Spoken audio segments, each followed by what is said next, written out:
Hello guys, so good evening. Ito meron tayo ditong Epson L120. Yan, so yung problema niya is blinking kapag pinower on mo. Yan, power off muna natin. Power on, then tingnan natin kung gagalaw ba yung head niya. So yan, hindi gumalaw yung head. Blinking na siya agad. Yan, alternating power button, then cancel button. Alright? Simultaneous alternating pati. Simultaneous, yan yung blinking niya, ano. So, kumbaga, nagpapalitan lang sila. Now, alright, yan. So, ngayon, ano ba yung una natin gagawin? So, unang gagawin natin, tingnan muna natin yung kung for reset na ba siya. So, malay natin, kapag ganyan, pwedeng reset yan. So, L120 resetter. Ayan. Then, that's it. Open natin yung L120. Run. Alright. So, palaki-laki natin. Pasensya na kung medyo malabo yung ating camera, ha? Yan. Gabi na kasi. Then, nagre-reflect. Then, select tayo. So, auto-select. Hanapin natin, siyempre, kung saan naka-ano yan. Yung Epson L120. Ito siya. So, USB 013. L120 series. Then, click OK. Right? Let's move to particular adjustment mode. This is the first thing that you need to do bago ka mag-troubleshoot doon sa printer natin, ha? Bago ka magkulikot dyan, ito muna, ha? Tingnan mo muna to kasi sometimes ito lang pala yung problema, nagkulikot na doon sa printer. Alright. So, click OK. Dito, tingnan na natin, main pad counter. Check nga natin, check. Ayun, 100%. Alright. Sige nga, check ulit natin, then initialize. Alright, okay. So, please turn off the printer. Turn off nga natin. Ayan. Turn off. Ayan. Balik tayo dito. Okay. Na-turn off na natin. Then, please reboot the printer or turn on the printer. So, sana mag-work na siya. Turn on. Ayun. Ganun pa din siya, guys. Oh. Blinking pa din siya, diba? Blinking pa din. Alright. So, kapag ganyan yung scenario, ganito yung gagawin natin. I-close na natin to. Then, let's proceed to, saan na nga ba yun? Initial setting. Yan, initial setting ba yun?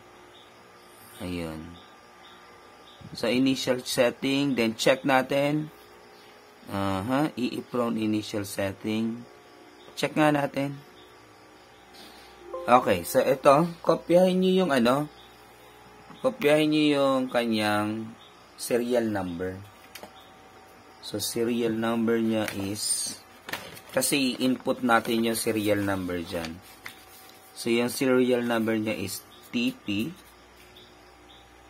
3KB 21207. Alright. TP3KB 21207. Then, click OK natin siya. Click OK. So, input natin dito yung product serial number. So, yung product natin, ayan. Alright. So, TP 3KB 21207. I-re-input natin TP 3KB 21207. Alright. Then, ayan. So, click na natin yung perform. Then, are the model name and destination is correct? So, yes, model is 120, then destination is ESP. Then, yes. Initializing EEPROM.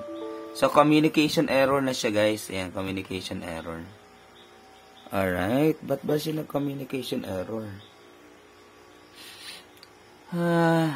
Okay. Finish natin. Turn off muna natin yung printer. Then, let's see. Power on. Ayun. Diba? Oh, diba? Gumalaw na yung head niya. Alright. So, very good. So, ganun yun lang yung gagawin nyo. Ano, kapag hindi nyo nare-reset, punta lang kayo dito sa initial setting. Then, yun na nga, perform nyo lang yung initial setting niya.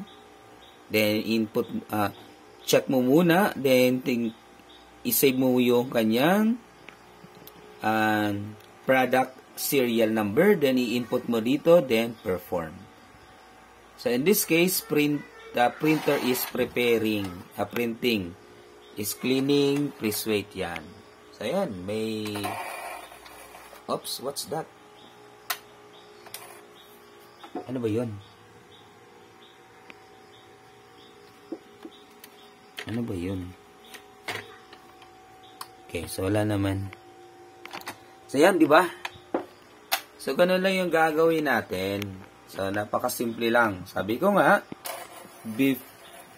may something siyang sound dito. Nagugulan ako sa sound. Bagong-bago pa yung printer na to, guys, oh. Na-stuck lang, as in totally stuck. No.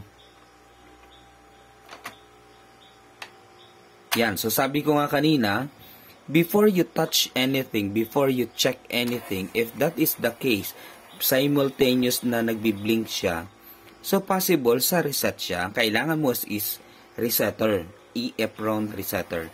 So, available naman yan sa online, available yan sa, tawag natin dyan, so, available yan sa YouTube, available yan sa Google, available yan sa Shopee, available yan sa Lazada. So, yan, may mga resetter. Pwede kayong bumili sa Shopee. Or pwede din naman mag-download na lang kayo sa yung free. So, yan. So, may sinishare din tayo yung ating Google Drive. So, sinishare din natin yung mga natin. So, message na lang kayo, guys. Yung ating mga resetter. Right? So, yan. Ito na. So, model name. Ito na nga, yung model name niya. Then, click OK. Yung in-explain ko nga kanina. So, yun lang yung gagawin ninyo. So, basta kapag hindi ninyo, yan. Check na natin waste ink pad counter. Check nga natin yung kung ilan ba yung consumption niya. So, 0% na yan. So, yan. Paano ba nangyayari yon kapag nasasagad kasi yung printer? So, may lumabas na sa laptop na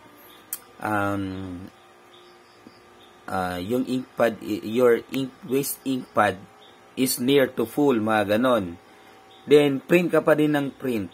So, nangyayari niyan, yon hanggang sa nauubos niya na yung kanyang pinaka-maximum na printing capacity na tinatawag natin. So, yun. Kapag nag-reset tayo, hindi effective na yung ganong bagay. Kaya ang gagawin nyo, doon na lang nga. So, punta na lang kayo dito sa initial settings or setting.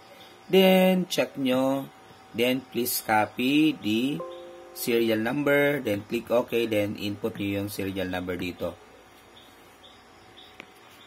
Then, after that, yun.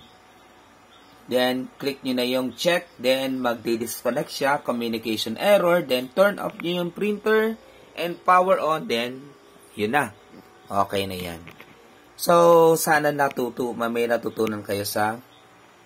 Yan, inuubo na tayo, guys. So, sana may natutunan tayo dito sa video na to. So, pasensya na kung medyo, yan, inuubo tayo sa malagay yung panahon. Then, pagod na tayo kakasalita. Alright. Yan. Peace out, guys. Thank you. Good evening.